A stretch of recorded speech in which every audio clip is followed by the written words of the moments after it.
Classes are canceled today at Old Dominion University in Norfolk, Virginia, as the campus is mourning the loss of Lieutenant Colonel Brandon Shaw, who was killed yesterday in what authorities are investigating as an act of terrorism. Virginia Governor Abigail Spanberger posted on X last night, writing, quote, "I am grateful for his example, deeply saddened by his death, and praying for his family." The retired Army officer was an instructor in the university's ROTC program. The FBI says the gunman who killed Shaw injured two other people before ROTC students were able to subdue him. He has been identified as 36-year-old Mohammed Baylor Jalloh, and he was pronounced dead on the scene as a result of knife wounds.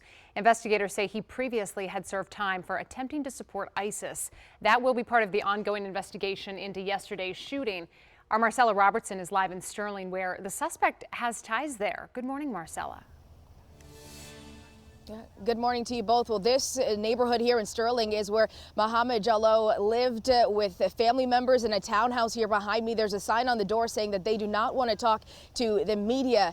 Now, yesterday's deadly shooting on ODU's campus, it happened less than 2 years after Jalloh was released from prison for trying to aid ISIS. He pleaded guilty in that case back in 2016, was sentenced to 11 years in prison, and was released from federal custody in December of 2024. Now, court documents say that Jalloh told an FBI informant that he thought about conducting attacks all the time and was close to doing so. The FBI says as far as yesterday's shooting at ODU is involved, this is being investigated as an act of terrorism.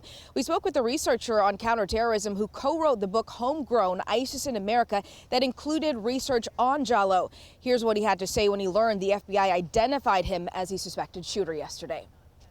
My immediate reaction when hearing the news that Mohammed Jalloh was a suspect in that shooting was a level of surprise, because we don't see a whole lot of ISIS recidivism. So individuals tend to move back into society and not commit crimes afterwards.